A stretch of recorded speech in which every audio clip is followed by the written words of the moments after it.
Avis vascular centre మన దేశంలోనే the best varicose vein hospital. అంటే మీ కెరీర్ విషయానికి వస్తే సార్, నాకు తెలిసి బావా పన్నీరు అనేది మీకు మొదటి బ్రేక్ అంతేనా? జంజాల గారు. అవును అవును. ఆ తరువాత మీరు డైరెక్టర్గా అయ్యే ఈ ఈ గ్యాప్ ఉంది కదా సార్, ఈ గ్యాప్లో ఎక్కడా కూడా ఒక పెద్ద రేంజ్కి ఒక పెద్ద సినిమా అంటే ఒక క్యారెక్టర్స్ కానీ లేకుంటే సపోర్టింగ్ లీడ్స్ కానీ పెద్ద స్థాయిలో చేసిన ఏవి కనిపించట్లేదు. అన్నీ నాకు తెలిసి చిన్న చిన్న ఆర్టిస్ట్ రోల్స్ మాత్రమే చేసుకుంటూ వెళ్ళిపోయారు. ఎందుకు ఆ సమయంలో మీకు అలాంటి పాత్రలు రాలేదు? ఫేట్, ఇట్ ఈస్ ఫేట్ అంతే. మన మన దురదృష్టం అంతే. ఎవడ అయితే నేను ఇంకో క్వశ్చన్ అడుగుతాను. కెరీర్ స్టార్టింగ్లో ఇక్కడ నుంచి మధుసూదన్ గారి ఇన్స్టిట్యూట్లో కోచింగ్ నేర్చుకున్న చాలామంది కూడా ఇక్కడ కోచింగ్ అయిపోగానే చెన్నై వెళ్ళిపోయారు. అవును. చెన్నై నుంచి మళ్ళీ వాళ్ళంతా హైదరాబాద్ తిరిగి వచ్చారు. మీరు మాత్రం నాటక రంగం బ్యాక్డ్రాప్లో ఇక్కడ ఇండస్ట్రీలోకి వచ్చారు, మీడియాలో వర్క్ చేశారు, ఇక్కడే ఉన్నారు. చెన్నై వెళ్ళకపోవడం కాదంబరి కిరణ్లో చేసిన అతిపెద్ద తప్ప? అట్లేం లేదు, అట్లేం లేదు. అప్పటికి అంటే మేము తయారవుతున్నప్పటికి ఇండస్ట్రీ వస్తూ ఉంది. బట్ చాలామంది ఎత్తుక్కుంటూ వెళ్ళిపోయారు కదా, అక్కడ వెళ్ళిపోయారు. వెళ్ళిన వాళ్ళు వచ్చారు మళ్ళీ. కానీ అక్కడ నుంచి వచ్చేటప్పటికి ఒక పెద్ద వంశీ గారితోనూ అలా పెద్ద పెద్ద కాంటాక్ట్స్ వాళ్ళకు ఒక ఆల్రెడీ ఒక జెల్ అయిపోయారు వాళ్ళంతా. ఇక్కడ ఉండిపోయిన కాదంబరి కిరణ్ మాత్రం అలా జెల్ అవ్వడానికి ఆలస్యం అయింది. అది పెద్ద సమస్య అయిపోయిందని అనుకోవచ్చా? నేను అంటే ఆ కోణంలో నేను ఎప్పుడు ఆలోచించాల, నాకు తెలియదు కూడా. ఏమో మీరు చెప్పిన దానికి ఉండొచ్చేమో మరి. బట్ ఇట్ ఈస్ అంటే ఉదాహరణకి మీ స్నేహితుడు శివాజీ రాజా గారి గురించే చెప్తాను. ఆయన ఇక్కడ ట్రైన్ అయ్యారు, చెన్నై వెళ్ళారు. ఆయన అక్కడికి వెళ్ళిపోయిన తర్వాత పెద్ద వంశీ గారి సినిమాల్లో ప్రయత్నించారు. అక్కడ ఆల్రెడీ ఉన్నప్పుడే రాజేంద్ర ప్రసాద్, నరేష్ ఇలాంటి స్టార్ హీరోలతో ఒక స్నేహం ఏర్పడింది. కళ్ళు సినిమా ఒక ఫ్రెండ్షిప్, 4 పరిచయాలు చాలా పెద్ద స్థాయిలో జరిగిపోయినాయి అప్పటికే. బట్ మీకు మాత్రం అది జరగలేదు. అంటే ఉండొచ్చు, అంటే అట్లా ఏమో నేను అలా ఆలోచించలేదు. అంటే శివాజీ మంచి కళ్ళు సినిమా అసలు. అవును, అతని కళ్ళే చాలా అందంగా ఉంటాయి. మేమిద్దరం బావ అనుకుంటాం, బాగా దగ్గరగా ఉంటాం మానసికంగా. బాగా చాలా కలిసి చాలా సర్వీస్ చేసాం సమాజంలో. ఏమైనా పట్మని వెళ్ళిపోతూ ఉంటాం. అతన్ని కుర్రాల రాజ్యం కూడా వన్ ఆఫ్ ది హీరోస్ ఆయన. అవును, శివాజీ.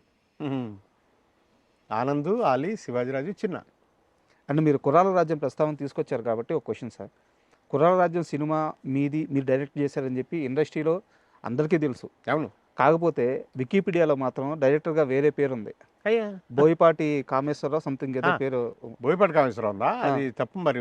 అంటే బోయపాటి కామేశ్వరరావుది కుర్రాల రాజ్యం సినిమాకి 1 వీక్ తర్వాత ఒక సినిమా రిలీజ్ అయింది అతనిది. సార్ నాకు స్నేహితుడే అతను.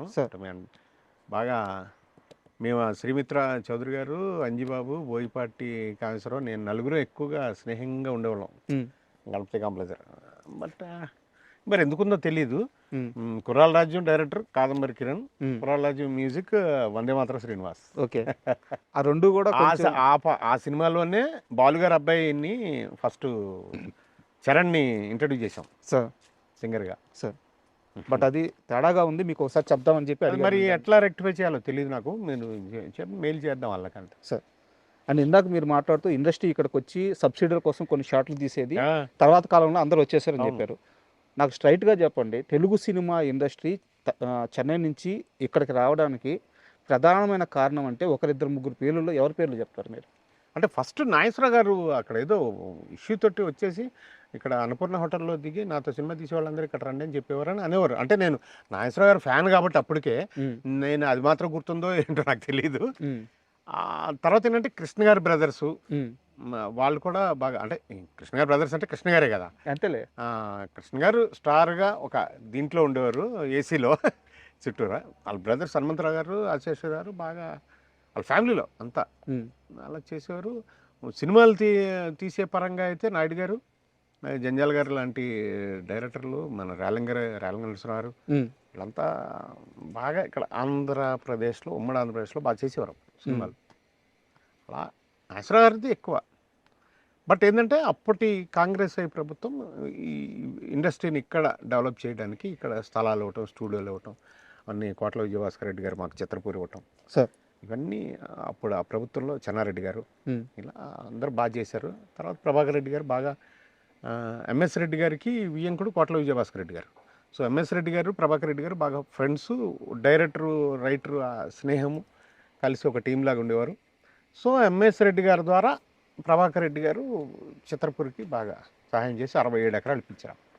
బా ఇంకా అట్లా ఇదే ఈ మనం ఉన్న ఈ మట్టి వాళ్ళ భిక్ష. సార్ అండ్ కాదంబరి కిరణ్ ఇప్పుడు దాకా చాలామంది హీరోలతో లేదా చాలామంది హీరోల సినిమాల్లో యాక్ట్ చేసి ఉండొచ్చు, చాలా చాలా క్యారెక్టర్స్ చేసి ఉండొచ్చు. మీకు ఈ హీరో నాకు చాలా కంఫర్ట్గా ఉంటాడు అంటే ఏదో సెట్కి వెళ్ళినట్టు ఉండదు, నా ఇంటికి వెళ్ళినట్టు ఉంటుంది అని చెప్పేసి అలా మీరు చెప్పుకునే హీరోలు అంటే ఎంతమంది ఉన్నారు? అట్లేం లేదండి. ఈ సినిమా ఇండస్ట్రీలో హీరోల దగ్గర ముఖ్యంగా మీరు ఎంత మీ పద్ధతిలో మీ బౌండరీస్లో మీరుంటే మీరు ఎంత దగ్గరగా ఉంటారు అంతే.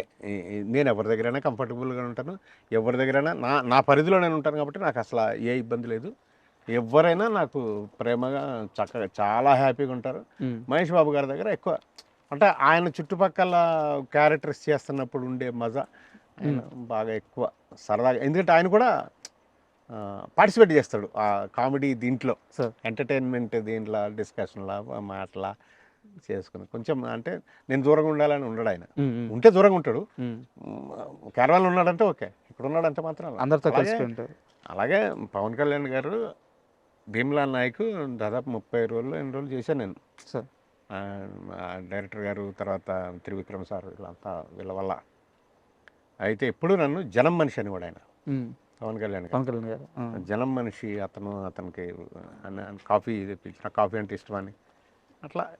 అంటే మన పరిధిలో మనం ఉన్నంత వరకు ఆ హీరోల దగ్గర మనం చాలా హాయిగా ఉంటాం. అదే ఎన్టీఆర్ కూడా చిన్నప్పటి నుంచి ఎన్టీఆర్ బాగా సార్ అనే ఉన్నాడు, ఇప్పటికీ అదే అలాగే ఉంటారు.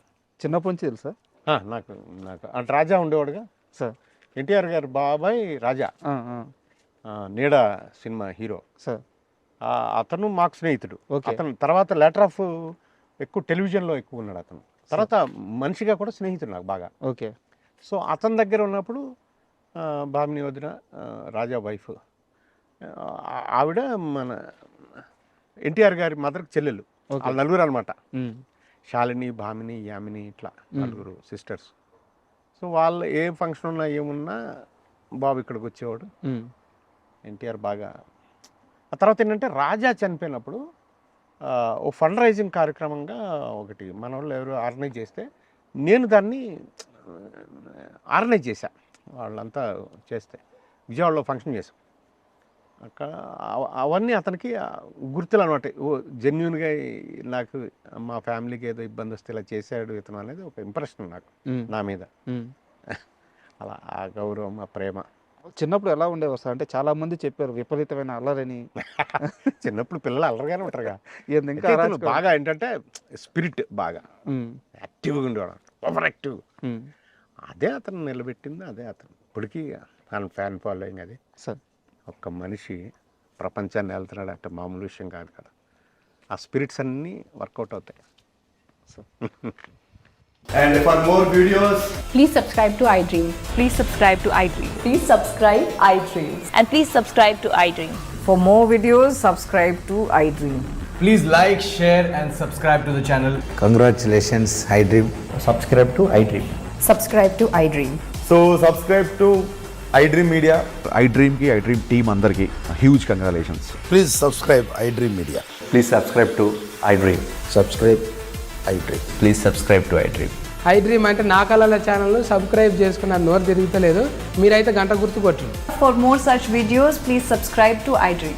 Subscribe to iDream. Please subscribe to iDream. Please subscribe iDream Media. Please do subscribe to iDream. Please subscribe to iDream Media. For best entertainment and information, please subscribe iDream. And don't forget to subscribe to iDream.